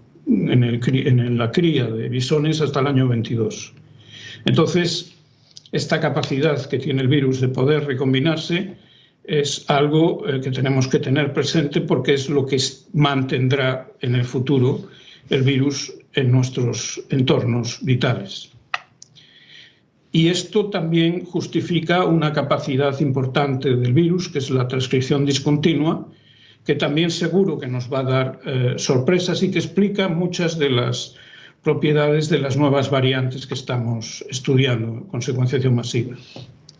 Por último, uno de los elementos probablemente más elegantes y más personales del SARS-CoV-2 es esta inserción entre el aminoácido 680 y el 687 de la espícula, que se llama el sitio de rotura para la furina. El sitio de rotura para la furina, como pueden ver ahí, está conformado por una serina, una prolina, dos argininas, una alanina, otra arginina, una serina y una valina. Es asombroso esto. Es el único coronavirus que tiene esta inserción. La inserción más parecida es la que tiene el MERS, que es un virus, justo el virus previo, el sexto virus que apareció en humanos. Esta secuencia de 3 argininas es distinta de la secuencia de 2 argininas que tiene el MERS. En el MERS no es funcional. En el CoV-2 sí lo es. Y esto aumenta la capacidad de ruptura, luego apoyada por una serina proteasa que funciona sistemáticamente, y hace que el virus tenga una enorme capacidad de transmisibilidad. Y es una estructura propia del virus. Pero además, si nos fijamos en esta estructura, vemos que tiene 2 serinas. Eso indica que probablemente en el próximo futuro nos daremos cuenta que con esas 2 serinas este virus es capaz de regular la expresión del sitio de ruptura parafurina. Todavía no lo sabemos, pero todo hace pensar que esa es la estructura funcional que ha generado el virus en esta localización de solo 7 aminoácidos en la espícula, única para este virus. Bien, una polémica desde el principio ha sido si este virus es un virus natural, si ha surgido en un proceso de evolución normal y natural de los coronavirus, o si es el producto artificial generado por tecnología de ingeniería genética o desde un laboratorio. Bueno, la historia de los coronavirus que conocemos es solo desde el año 31. El primer coronavirus que aislamos fue en un brote de pollos, el virus de la bronquitis infecciosa aviar, y después, en el 66, descubrimos otros 3 coronavirus que sabéis que producen el 30% de los catarros. En el 2003, el de la bronquiolitis de los Países Bajos. En el 2005, otro más en 2 pacientes de Hong Kong. Y a partir de ahí empezaron los brotes infecciosos agudos, el del 2003, el SARS-CoV-1, que afectó a 8.000 personas con una letalidad del 10%, el del 2012, el MERS, con 157 casos y una letalidad del 40%, y finalmente el SARS, que va por 242 millones de casos y casi 5 millones de fallecimientos. Bueno, hace unos días hemos descubierto el 8º coronavirus. Afortunadamente, es un coronavirus que se ha detectado probablemente de origen canino, detectado en Haití y en Malasia, y que causa cuadros catarrales aparentemente poco graves. Aunque hay que tener cuidado. Esto es una pandemia y las pandemias no entran un día, entran durante un tiempo. Con lo cual, este es un virus que tendremos que vigilar. No vaya a ser que nos juegue la mala pasada de convertirse en otro SARS, en este caso CoV-3. En la gráfica que aparece ahí aparece el tiempo del que estamos hablando, que no es tanto, y en la parte de arriba están todos estos virus a los que he hecho referencia y abajo la tecnología, que es muy importante tenerla en cuenta. Si os fijáis, nuestra capacidad de secuenciación ha cambiado de una manera asombrosa. Este virus se diagnosticó después de disponer de la secuencia y empezamos a diagnosticarlo. Para el primer coronavirus tardamos casi 7 años en tener tecnología para secuenciarlo. Hemos ido aprendiendo y la primera vez que fuimos capaces de manipular genéticamente los virus RNA fue en el año 2000. En estas condiciones apareció en el mercado que conocéis en Wuhan este virus y los chinos admiten que hubo un caso previo huérfano que está publicado. Los parientes más cercanos desde el punto de vista genético que conocemos en la actualidad es un virus de un murciélago insectívoro, el Rhinolopus affinis, con un 96,2% de homología. Y 2 sublinajes de coronavirus de pangolines malayos con un 85,5 y un 92,4 de identidad. Si estos datos de homología genética se traducen en tiempo, cosa que se puede hacer, esto quiere decir que el SARS-CoV-1 y el SARS-CoV-2 divergieron del murciélago, uno hace 40 años y otro hace 70 años. ¿Dónde estuvieron? No los hemos visto en los últimos 70 años y ahora nos los encontramos. Entonces, precisamente esta cuestión es la que ha llevado a la discusión sobre si el origen del SARS es natural o artificial.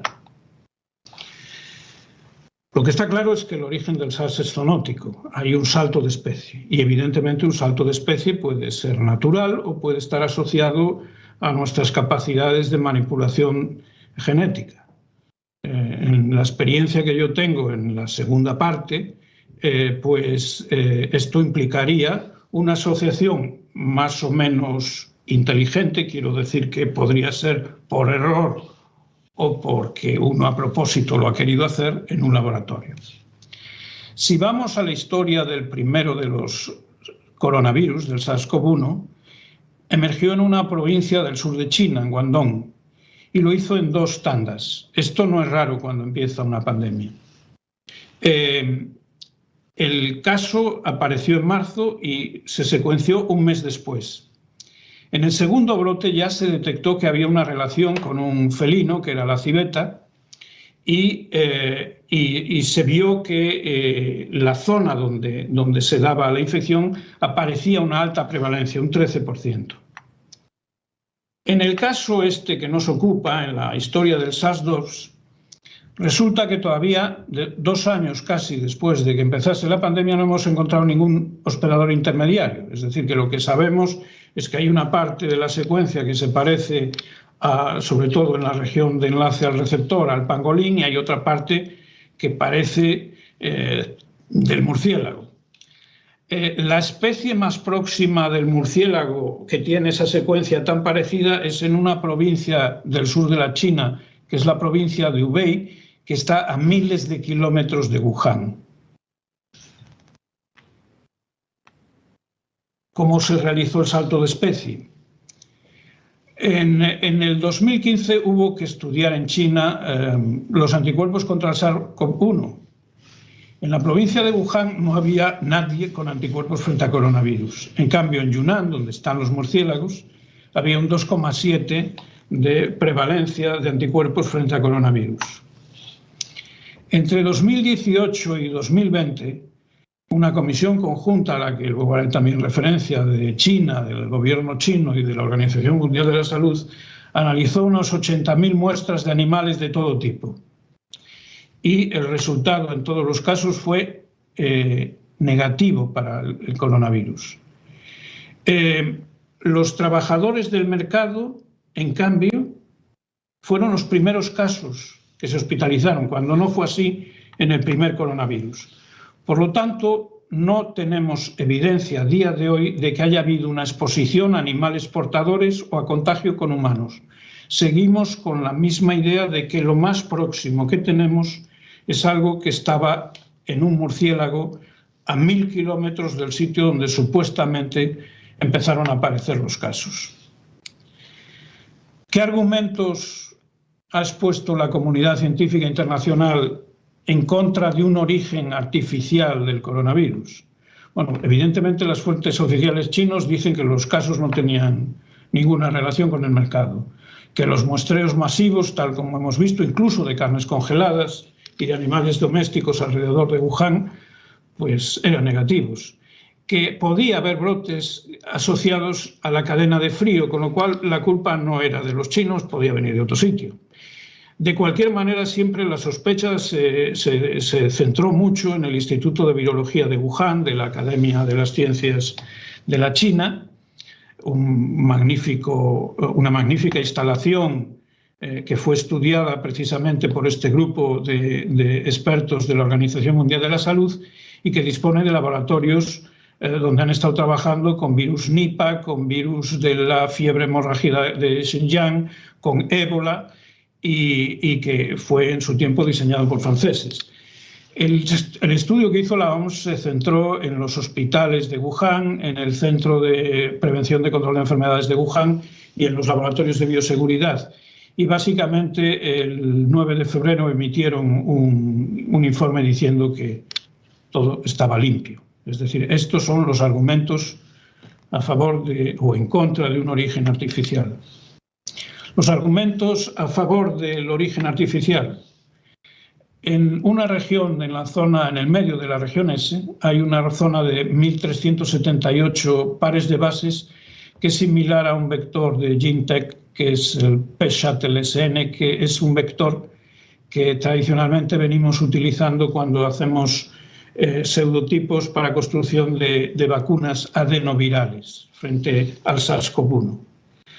Hay otros que piensan que este virus es el resultado de una síntesis quimérica que utilizaría un eje del progenitor del murciélago con un dominio de enlace de receptor del pangolín y luego pases celulares.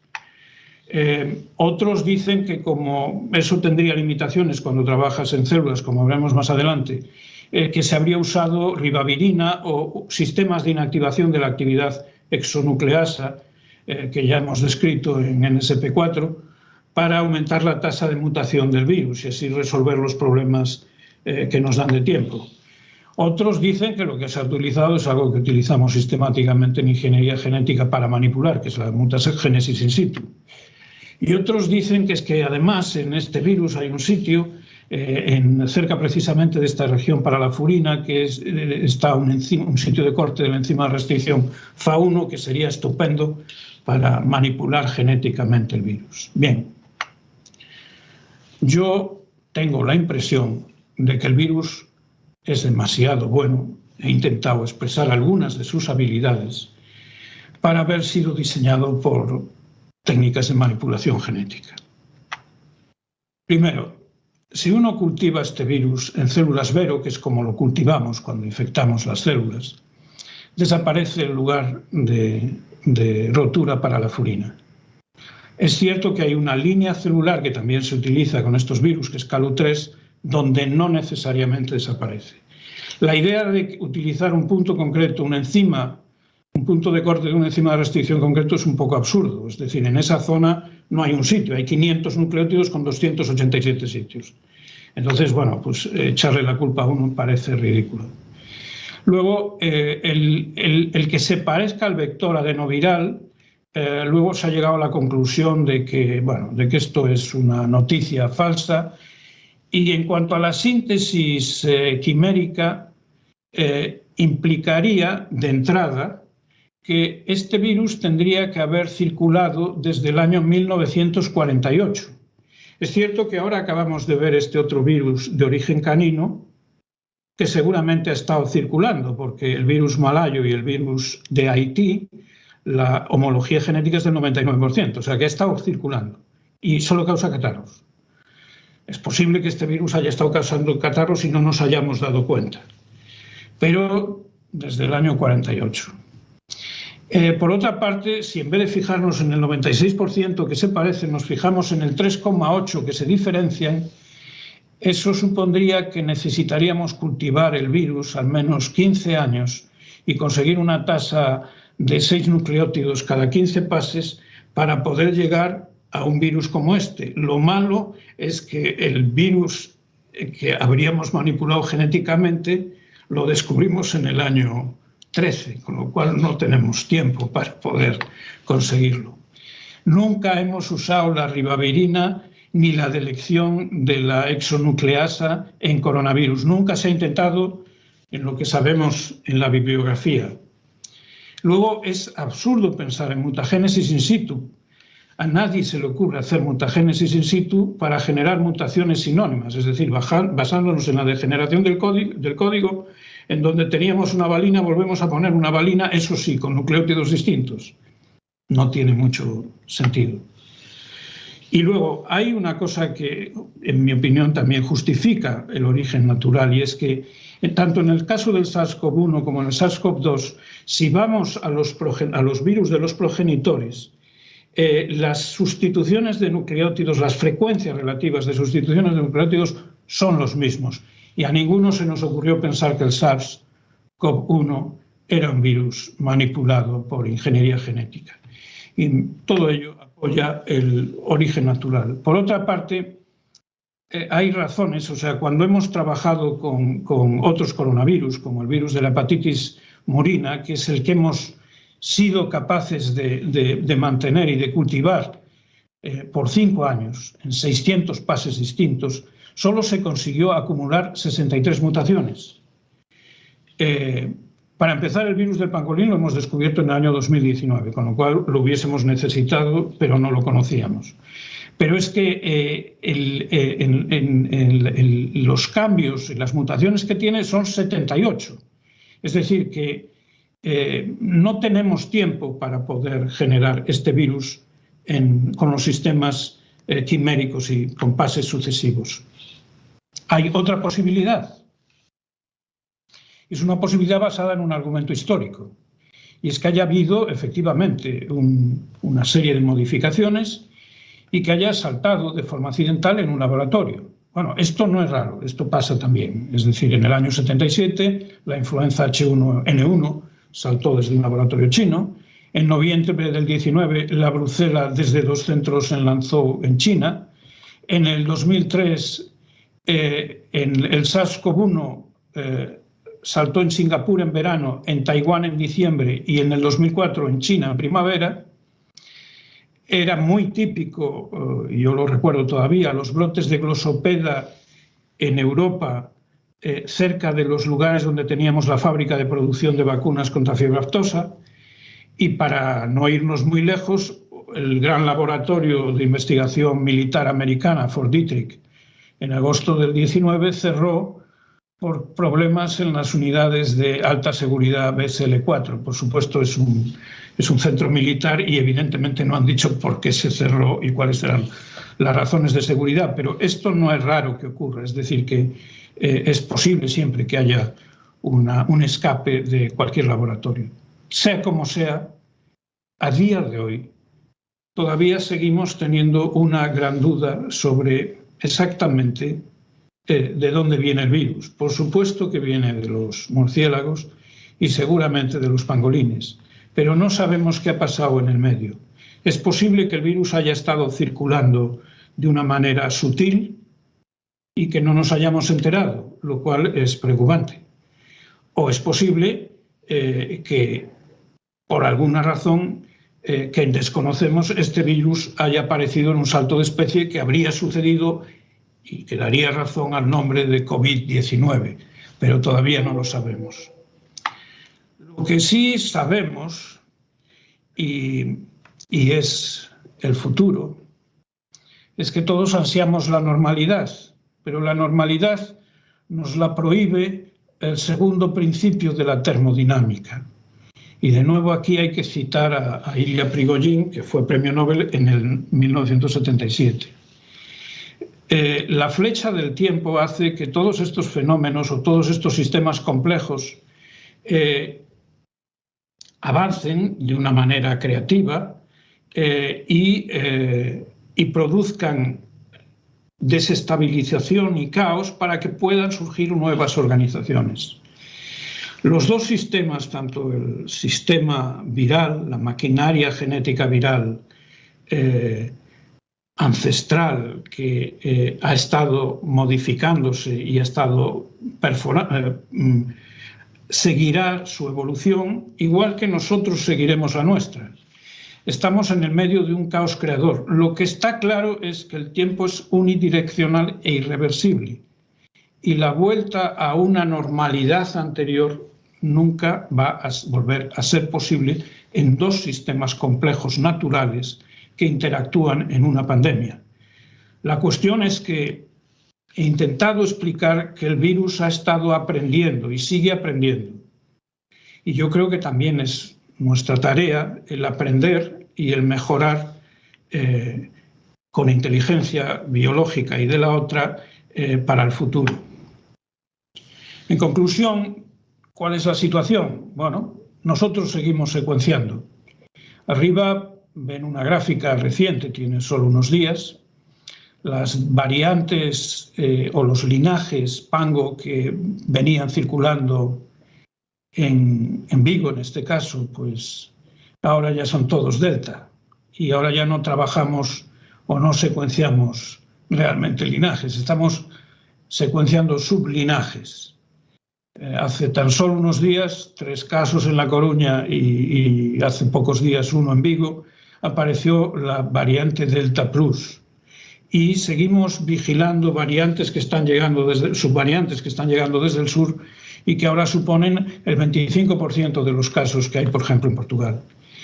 Esta tarea de vigilancia con las herramientas de secuenciación masiva por las que tanto hemos peleado, yo creo que es una de las mejores contribuciones que desde la virología se puede hacer en general a la medicina. Es decir, que esta capacidad nueva que tenemos ahora para poder entender de forma completa el virus y que nos permita, por ejemplo, detectar la presencia de un virus que hasta ahora no le dábamos mucha importancia porque simplemente era un catarro, creo que es una herramienta de una enorme, que nos da unas enormes posibilidades.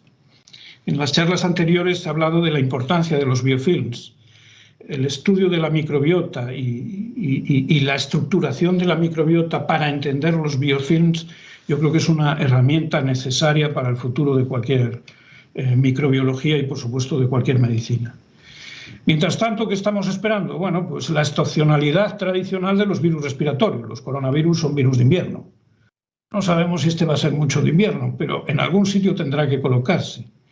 Y entonces, lo que está claro es que lo que estamos viendo en este momento, están empezando a entrar las variantes H3 de la gripe. Hemos visto hace nada actuar a los rinovirus y un poquito antes a los respiratorios sincitial. Los hemos visto más agresivos que nunca y es bastante razonable porque un virus que toma el dominio como tomó el coronavirus, al margen de mascarillas y de medidas de seguridad, pensad que hasta ahora lo que hemos visto en variantes son variantes de confinamiento, de escape de confinamiento. Un virus interfiere con cualquier otro competidor.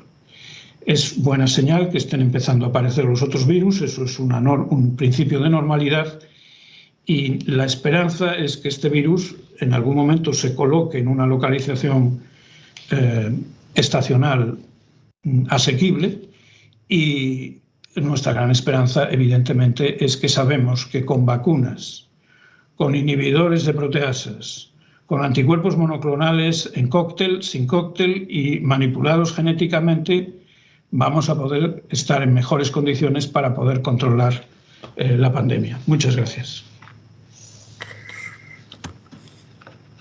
Muy bien. Benito, como era de esperar, has dado una charla maravillosa y magnífica, utilizando una frase y palabras de un buen amigo de todos nosotros, como es Pepe Mensa. Él siempre dice que para conocer un problema y abordarlo bien hay que acostarse con el problema, acostarse con el microorganismo. No tengo ni duda de que tú te estás acostando con el SARS-CoV-2. No sé si la relación va más allá, pero no hay duda ninguna de que tu relación es muy íntima por lo que sabes de este microorganismo. Muchísimas gracias, Benito, y felicidades por tu presentación. Bueno, y sin más, bueno, ya hemos tocado al final de este curso, un curso atípico, ¿no? Atípico pues por el tipo de formato que hemos tenido que utilizar, online, de forma semanal, pues para hacerlo un poco más distendido más o menos a todo el mundo. Y esperar que al año que viene hagamos el 14º curso todos juntos en un sitio. Será buena señal que todas estas últimas medidas que Benito nos contaba de optimismo empiecen a funcionar y que el virus se vaya posicionando, pero necesitamos el juntarnos y estar juntos para ese tipo de eventos. Sin más, agradecer a todos los asistentes que fielmente han salido incorporando cada semana a este curso. Por supuesto, a los ponentes. Yo creo que el nivel de ponentes, como ya os dije el primer día, ha sido magnífico. Todas las charlas han sido de un grandísimo nivel, insisto, dado además la complejidad que tenían los temas que se les habían encomendado a cada uno de ellos. Dar las gracias, como no, a Laboratorios Pfizer, porque su patrocinio ha sido clave. Insisto que todo lo que ha sido organización y formato del curso ha sido por parte nuestra. Solamente Pfizer nos ha ayudado, de la mano de Carlos, de Suso, Paula, con su colaboración ha sido importantísima y que espero que podamos ir contando con ellos para el 14º curso, desde la forma que se haga. Al mismo tiempo que felicitarles también, puesto que dentro del COVID también han tenido un papel importante en estos momentos, con su vacuna y ahora mismo por el nuevo antiviral que parece que tiene muy buena pinta y pueda ser una nueva arma también para combatir el COVID, ¿no? Y también me gustaría dar las gracias a Star Planning, que es la agencia que ha posibilitado todas estas conexiones, Antonio y especialmente a Rosa, que no está en todo momento en contacto conmigo para que todo funcionara perfectamente. Siempre uno tiene miedo a las caídas, de que pase algo, de la línea, de lo que sea. Todo creo que ha sido perfecto, por lo cual también agradezco muchísimo a ellos su participación y colaboración. Y nada más, un beso muy fuerte a las chicas y un abrazo muy fuerte a los chicos, y al año que viene que nos volvamos a ver en estos eventos y si es posible nos veamos antes en otro sarao. Venga, un abrazo a todos.